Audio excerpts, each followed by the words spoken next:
Engineering से related छोटी बड़ी इंफॉर्मेशन के लिए सब्सक्राइब करिए हमें। हेलो फ्रेंड्स, हाय, मेरा नाम है रॉथर जेलिस इज माय नेम और स्वागत है आपका हमारे वीडियो में। आज का जो वीडियो है बड़ा इंपॉर्टेंट है। इंपॉर्टेंट क्यों है? क्योंकि आज हम बात करने वाले हैं एग्जैक्टली कि कौन कौन से कॉलेजेस में कौन कौन सी सीटें बची हुई हैं।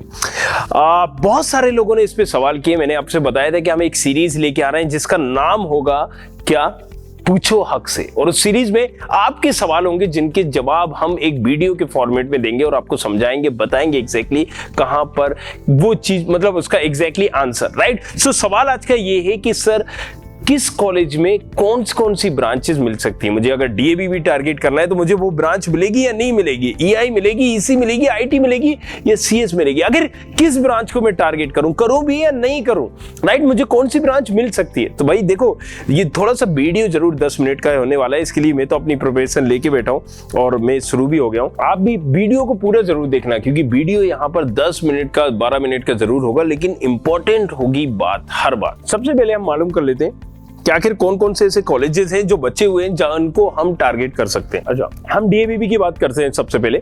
जैसे कि डीएबीबी देख रहे हो, यहाँ पर अगर हम बात करें, सिविल में 22 सीटें बची हुई है, सीएस नहीं बची हुई है, राइट। लेकिन अगर आप देखोगे एक दो दिन के बाद सीएस की भी 1-2 सीटें खाली होंगी, राइट। 1-2 दिन के बाद, क्योंकि बहुत सारे ऐसे बच्चे होंगे जिनको अभी सीसे भी यहाँ वहां मिल रहा है, राइट। 2 बच्चों का नाम मैं ही बता सकता हूं जो अभी खाली करेंगे। अब ये सीटें कब खाली होंगी? ये सीटें हो सकती है सीसे राउंड के खत्म होने के बाद खाली हो, क्योंकि जब बच्चों को वहां पर मिल जाएगी तब वो यहां पर होंगे। तो हो सकता है सेकेंड काउंसलिंग में खाली हो 22 तारीख को, 23 तारीख को, राइट। इसी तरीके से अभी आप अगर टारगेट करना चाह रहे हो तो ईआई ब्रांच टारगेट कर सकते हो। पहले क्या था, जो आपको ब्रांचेस दिख रही थी, बहुत सारी ब्रांचेस, सिविल भी, मैकेनिकल, इलेक्ट्रिकल और अलग अलग ब्रांचेस, इंटरनली से पहले दिख रही थी। लेकिन इन बच्चों ने इंटरनली फॉर्म भरा, जिन ने भर दिया उनको सीटें अलॉट हो गई और अब भैया बची है सिर्फ ईआई, राइट। इसको आप टारगेट कर सकते हो। अगर आप एचजीएस आईटीएस में जाना चाह रहे हो तो अभी की कंडीशंस के हिसाब से आपको मिलेगी आईपी या बायोमेडिकल। लेकिन भैया आप पहले क्या था कि आईपी और बायोमेडिकल लेके भी आप इंटरनली चेंज कर सकते थे, वो मिल सकती थी आपको मनपसंद की ब्रांच। लेकिन अब ऐसा नहीं। अब क्या है, अब आपको ये है कि भाई जो ब्रांच मिल गई है, क्या आप उससे सेटिस्फाई हो या नहीं हो, राइट। मैंने 3 दिन पहले जो वीडियो बनाया था, मैं बार बार इस बात को रिपीट कर रहा हूं, मैंने उसमें बताया था आपको एग्जैक्टली कुछ चीजें। क्यों बताया था? एक फैक्ट के तौर पे कि आप देखना और 3 दिन बाद देखना कि कौन सी ब्रांचेस बचती हैं, कौन सी नहीं बचती, कितनी बचती हैं। वो चीज कहीं ना कहीं आपने देखा कि एक सही भी साबित हुई। इसी तरीके से मैं बता रहा हूं, कुछ ब्रांचेस अभी बचेंगी क्योंकि अभी महाराष्ट्र काउंसलिंग नहीं हुई, सीसेफ दूसरी काउंसलिंग नहीं हुई। पहले ये समझना जरूरी है। अब आपको जापान जाना है, चीन पहुंच गए। इसी तरीके से पहले जो कॉलेजेस में सीट देख के जाएं, अपनी रैंक देख के जाएं और फिर देखें कि हमें ये ब्रांच चलेगी या नहीं चलेगी, मैं इस ब्रांच के साथ कंप्रोमाइज करूंगा या नहीं करूंगा। अच्छा, जो कॉलेजेस में बेसिक और लो लेवल की ब्रांचेस है ना, ये भी अभी खाली होंगी। क्यों होंगी, मैं इसका भी आपको रीजन बता रहा हूं। ये ब्रांचेस खाली ये होंगी कि मान लीजिए किसी ने जेईसी में आईपी ब्रांच ले ली। आईपी ब्रांच भैया उसने इसलिए ले ली कि हम इंटरनली चेंज कर देंगे और मुझको मिल जाएगी मैकेनिकल, या मुझको मिल जाएगी भाई साहब सीएस, ईसी। अब उसको नहीं मिली, उसको मिल गई इलेक्ट्रिकल, या उसको मिल गई मैकेनिकल, या उसको XYZ जो चाहिए थी नहीं मिली, तो अब भैया वो खाली करेगा, मतलब ये ब्रांच छोड़ेगा और सीएलसी में जाएगा। सो वो भी ब्रांच, मतलब कमजोर ब्रांचेस अभी भी छूटेंगी। लेकिन अगर आप सोच रहे हो कि यार मुझे सीएच मिल जाए, ये तमाम मिल जाए, तो यार विदाउट टारगेट करे मत पहुंच जाना, नहीं तो अपने टाइम की भी बर्बादी करोगे और कहीं मिल सकती थी वहां तुम पहुंचे नहीं, और जहां नहीं मिल सकती थी वहीं तुम पहुंच गए। तो ये थोड़ा सा बहुत इंपॉर्टेंट करता है, ये छोटी छोटी चीजें, राइट। तो चलो जल्दी से हम बात करते हैं यहाँ पर। अब हम दूसरा कॉलेजेस देख लेते हैं। और कौन सा कॉलेजेस है? Ctrl+F, Shri GSIT, right. बड़ा ही फेमस कॉलेज है, टॉप कॉलेजेस है। बायोमेडिकल की अभी बची हुई है 50 सीटें। क्यों बची हैं 50 सीटें? पहले तो 20-30 बची, क्योंकि बायोमेडिकल ने जिन में लिया था उन्होंने दूसरी ब्रांचेस में इसको चेंज कर दिया। अच्छा, सिविल बची हुई है, राइट, क्योंकि सिविल की भी कई ब्रांचेस चेंज हुई है। ईआई पूरा पेक है, राइट, ईआई जैसी ब्रांच। क्यों पेक है? डीएबीबी में ईआई खाली है, लेकिन यहाँ का ईआई पेक क्यों है? थोड़ा सा आपको डिफरेंस समझना होगा। इसी को तो हम एनालिसिस कहते हैं, क्योंकि डीएबीबी में ईआई सबसे कमजोर ब्रांच है, इसका मतलब ये नहीं है कि बेकार ब्रांच है, वहां पर तमाम अच्छी ब्रांचेस में सबसे कमजोर ब्रांच है। यहां पर कौन सी है? बायोमेडिकल ज्यादा कमजोर है, आईपी ज्यादा कमजोर है ईआई से, एचजीएस आईटीएस में। इसलिए आईपी और बायोमेडिकल की ब्रांच ज्यादा बची है एज कंपेयर टू ईआई। लोगों ने पहले वो लिए, उसको इंटरनली चेंज किया, उन्होंने कहा ठीक है आईपी मिल गई, आईपी से अच्छा ईआई में पढ़ लेंगे, राइट। सो ये कई चीजें वेरी करती हैं यार कि कितने लोगों ने भरा है, और फिर इंटरनली में क्या होता है, जितने लोग हैं वही इंटरनली कर सकते हैं। सो अब आप इसको क्या टारगेट कर सकते हो? देखो अगर आपको यहाँ पर पहले से देखना होगा कि मुझे ईसी, ईटी, ईआई चाहिए नहीं चाहिए, और फिर मुझे कौन से काउंसलिंग में जाना है, 19 तारीख में जाना है, 18 तारीख में जाना है, या फिर 27 तारीख को जाना है, 28 तारीख को जाना है। ये बड़ा इंपॉर्टेंट फैक्टर है और बड़ा ही इंपॉर्टेंट फैसला है, ये डिपेंड करेगा आपकी रैंक के आधार पर। अब अगर हम बात कर लेते हैं MITS माधव की, राइट, चलिए माधव को भी हम देख लेते हैं। ऑल इंडिया AI पैक है, ऑटो आपकी देखा जाए तो ऑटो खाली है, इसको आप अगर टारगेट करना चाहें तो इसको टारगेट कर सकते हैं अगर प्लान कर रहे हो। सिविल को अगर प्लान कर रहे हैं तो इसको देख सकते हैं आप, राइट। केमिकल खाली है, केमिकल को देख सकते हैं। अब देखो CS तो पूरी फिल बता रही है। इलेक्ट्रिकल को अगर आप टारगेट करना चाहें तो इसको आप पर्टिकुलर देख सकते हैं, राइट। सो अब इसकी जो CS की ब्रांचेस है, IoT पूरी पैक है, मेक जैसे मतलब मैथमेटिक्स से कंप्यूटिंग, क्योंकि ये CS की ब्रांचेस है, एक अच्छी ब्रांचेस है, ये पूरी पैक है। बट ये अभी जैसे मैं बता रहा हूँ कि मेक की कुछ सीटें खाली होंगी, राइट। इसके बाद IoT की सीटें खाली होंगी अभी कुछ कितनी, राइट। सो अभी करीब 7 हम अगर सीटें देखें तो ये जो CS प्लस है, क्योंकि CS कैटेगरी में 3 ब्रांचेस हैं यहाँ पर, IoT, AI और मैथमेटिक्स कंप्यूटिंग। एक EE का IoT भी है, राइट। सो वो तो वैसे ही खाली पड़ा है। अगर आप इन ब्रांचेस को टारगेट कर रहे हो तो आप माधव जा सकते हो, फीस थोड़ी सी जाए, आपको ये देखना है। अब एक है RGPV। तो देखो यार, अगर CS, IT, EC, civil, mechanical target कर रहे हो और तुम पहुंच जाओगे अगर RGPV, तो कुछ नहीं मिलेगा भाई, ना हींग लगेगी ना फिट करी, राइट। इसके बाद अगर हम उज्जैन कॉलेज देखें तो उज्जैन के साथ भी यही कहानी है, राइट। सो उज्जैन की अगर हम देख ले, सिविल तो 30 थी पूरी की पूरी भरी हुई है। केमिकल की अगर हम बात करें तो केमिकल खाली है भैया यहाँ पर, राइट। सो केमिकल जैसी ब्रांचेस चाहिए हो तो आप इनको टारगेट कर सकते हो। इसी तरीके से अलग अलग कॉलेजेस है। एक जो चीज निकल के सामने आ रही है वो ये CS कॉलेज, मतलब CS कॉलेज नहीं, क्या बोल रहा हूं मैं, CS ब्रांच हर कॉलेजेस में खाली है। कौन कौन से कॉलेजेस हैं?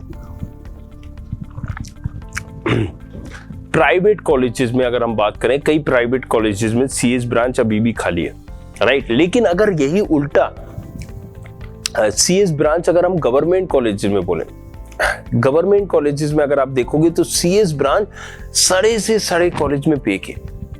मतलब जो अपन सोच रहे थे कि CS हमें मिल जाएगी पर्टिकुलर इस कॉलेजेस में 1-2 चीजें 5 सीटें, कंडीशंस ये हो गई है कि CS हर जगह पैक है। अब CS आप टारगेट करके ही जा सकते हो। जैसे कई स्टूडेंट की हम काउंसलिंग करते हैं, मान लीजिए अभी जिनको हम C राउंड में जा रहे हैं, हमें पता है कि इनका IITs में हो रहा है, ये इस राउंड में होने वाला है इवन, लेकिन अभी इन्होंने ब्रांच नहीं छोड़ी, अभी ये ब्रांच छोड़ेंगे। इन्होंने CS जैसी ब्रांचेस लिए, IT ब्रांच लिए, but they want get COT from there. जैसे किसी का भी बिट्स पिलानी में, एक बच्चे का बिट्स गोवा में इलेक्ट्रिकल ब्रांच हो गया, अब वो नेक्स्ट राउंड के लिए अपग्रेड कर रहा है, राइट। अब उसको इलेक्ट्रिकल हो गया, 218 नंबर है उसके और 219 तक मान लीजिए कट ऑफ चला गया, तो नेक्स्ट उसमें उसका नंबर आ रहा है, तो वो वेट कर रहा है और उसके बाद वो ब्रांच को छोड़ देगा, राइट। इसी तरीके से सीटें छूटेंगी, नो डाउट 100% छूटेंगी। और ये मैं 3 दिन पहले भी आपको बताया था कि इतनी सीटें होंगी, 2 कॉलेजेस का एग्जांपल दिया था, हुआ भी वैसे, राइट। तो समझो पहले आप इसको, तो टारगेट करके भैया हाथ जोड़ रहा हूं, टारगेट करके आप कॉलेज जाना, ये अंतिम मौका है। अगर गवर्नमेंट कॉलेज में प्लान कर रहे हो तो देखना, रैंक पे डिपेंड करेगा। मैं यहां बता सकता हूं, लेकिन मैं क्यों नहीं बता रहा हूं, क्योंकि अगर आपकी ऑल इंडिया रैंक 1 लाख है और वहीं पर MP के हो तो उसकी 2 लाख रैंक, आपकी 1 लाख रैंक बराबर है। अगर आप मेल कोटा हो, एक फीमेल कोटा है, तो वो भी बेरी कर देता है। अगर आप मेल OBC हो, दूसरा फीमेल OBC है, तो बहुत मैटर कर जाता है। अगर आप SC के हो, दूसरा ST है, तो मैटर कर जाता है, राइट। सो मेल फीमेल में ही इतना डिफरेंस आ जाता है। 10-10 लाख की रैंक पे, 9 लाख की रैंक पे अभी एक बच्चे को मिल गया है क्या, HGS ITS में EC ब्रांच। अब वो बच्चे ने बताया मुझे तो EC पर्टिकुलर मिल गया, उसको देखा देखी उसके फ्रेंड ने बोला 10 लाख की रैंक में EC कैसे मिल गया सर, हमारा करा दोगे क्या? तो राइट। सो क्या हमने बोला नहीं भाई नहीं, पॉसिबल ही नहीं है। अब क्या बोलता है वो कि नहीं सर मेरे दोस्त का हुआ है, मैंने नाम बताया कि भाई इसका हुआ है, वो कहता है हाँ, तो वो एक हैंडीकेप्ड पर्सन है, तू भी सच से कूद जाए और वहां पर अपने क्या हाथ पैर तोड़वाना है तो तुम्हें भी सीट मिल जाएगी। समझो मेरी बात में क्या बोलना चाह रहा हूं, राइट? वो एक हैंडीकेप्ड पर्सन है, दिस इज द रीजन उसका उस कैटेगरी में अलॉटमेंट हुआ है, इसलिए रैंक 10 लाख तक गई है, राइट? ये समझ, अगर आपके पास सैनिक कोटा है तो सीट कौन सी खाली है, किस कैटेगरी की खाली है, वो किसको मिलेगी, और सीएलसी में क्या सिस्टम होगा, मेल आएंगी पहले, फीमेल आएंगी, या फिर ओबीसी को बुलाएंगे, एससी एसटी को बुलाएंगे। ये अगर आप विदाउट करे गए होंगे तो यहां पर सब गड़बड़ घोटाला है माय डियर, राइट? तो चलो आगे चलते हैं जल्दी से। और कौन से कॉलेजेस हैं? बरकतुल्ला को टारगेट आप कर सकते हो। बरकतुल्ला एक गवर्नमेंट कॉलेज है, अब क्योंकि वैसे इतना टॉप 5 कॉलेजेस में तो नहीं आता है, उसके बाद ही आता है, लेकिन फिर भी आप टारगेट कर सकते हैं। सती विदिशा है, इसको टारगेट आप कर सकते हो। रीवा भी है, अभी इसको भी टारगेट कर सकते हो। तो again I am repeating, college के 100% चांसेस है। देखो मैं यहाँ पर, आप अगर सोच रहे हो कि यार मैं घुमा रहा हूँ या फिर यहाँ बतौले दे रहा हूँ, नहीं, मैं आपको एक सच्चाई रियलिटी बता रहा हूँ जो मैं फर्स्ट काउंसलिंग से चिल्लाता हुआ आया था। क्या कहा था मैंने, क्या कहा था? एक एनालिसिस करना। मैंने एग्जांपल दिया ना अभी पिछले उसमें कि आपको अगर जो ब्रांच चाहिए थी उस बच्चे को मिली या नहीं मिली, लेकिन जहां पर ये जो लोग बैठे हैं ना, जिन्हें कुछ ये खुद समझना ही नहीं चाहते, और थोड़ी सी क्या होता है ना कि हमारे जब पेरेंट दूसरों से पूछते हैं तो वो खुद और कर देते हैं, कुछ नहीं, ऑनलाइन काउंसलिंग में होता है। फिर वो बच्चा जब जाता है तो बहुत सारे एग्जांपल मैं अभी बता देता हूं ऐसे बच्चों की जिनको ईसी मिल गया, इंटरनली ब्रांच चेंज करवाने के लिए वो पहुंच गए ऑनलाइन वाले भैया के पास, उन्होंने आईटी भरवाना था, उन्होंने आईपी भर दिया। कॉलेज हमें डलवाना था चॉइस फिलिंग में आरजीपीएम, उन्होंने आरजीपीवी की जगह आरजीपीएम भर दिया। आरजीपीएम कॉलेज एक प्राइवेट हो गया। आरजीपीवी भरना था, उन्होंने उसकी सब ब्रांच झाबुआ को भर दिया, ये भी इसी का कॉलेज है आरजीपीवी का। नॉलेज नहीं है, क्योंकि आपको नहीं पता ना कि कैफे सेंटर में एमपी ऑनलाइन जहां से भरवा रहे हो वहां कौन बैठा है, लेकिन वो उसने आपकी जिंदगी में ठप्पा लगा दिया, आपकी लाइफ बर्बाद कर दी है। क्योंकि ये होगा, इसलिए होगा क्योंकि जब आप 10 लोगों से पूछोगे, यहां वहां तमाम अपने उन स्टूडेंट से पूछोगे, भैया से पूछोगे, भाभी से पूछोगे, चाचा चाची मामा मामी से पूछोगे, अरे ये आपकी मदद करना चाहते हैं, कर रहे हैं, लेकिन इनको नॉलेज नहीं है ना, ये आपका गेम ना चाहते हुए भी बिगाड़ रहे हैं। इन्हें भरना कुछ और था, इन्हें ही नहीं पता कि झाबुआ अलग है, आरजीपीवी अलग है, आरजीपीएम अलग है। ये आपका अच्छा करना चाह रहे थे लेकिन नहीं हुआ, क्यों? क्योंकि अवेयर रहिए थोड़ा सा। अब यू आर मेच्योर इनफ, आप 18 साल के हो गए हो, और 18 साल के इंसान को एक वोट डालने का राइट होता है, इसका मतलब है कि आप मेच्योर हो। थोड़ा सा आप अपनी काउंसलिंग्स भी पर्टिकुलर थोड़ा सा समझिए, नहीं आ रहा है समझ में, नीचे नंबर दिया गया है, वहां से भी आप हेल्प ले सकते हो, पूछ सकते हो क्लियरली, मुझे ये रैंक है, क्या आप इसमें मेरी मदद कर सकते हो, हेल्प कर सकते हो, या फिर इस रैंक में आप मुझे बता सकते हो कैसे कॉलेज लेना है, क्या करना है, पूछिए, नो डाउट। इसीलिए मैं पूछो हक से सीरीज लेके आया हूं, और मेरा वीडियो बनाने का मकसद यही है, राइट? कि एक बार में आपको तमाम चीजें समझा दी। अब आप बोलोगे कि यार सर आप तो बता दो कि मुझे कहां जाना है, मैं वहां चला जाता हूं। चलिए मैं ये एग्जांपल भी आपको बताता हूं। ये रैंक पे डिपेंड करेगा या फिर मेरे बताने पर डिपेंड करेगा, राइट? सो मैं इन चीजों से इसलिए बचता हूं क्योंकि हर बंदे की रैंक अलग होती है, कोटा सिस्टम अलग होता है, किसी के पास सैनिक कोटा है, XYZ कोटा है। सो आपको पहले ये समझना है।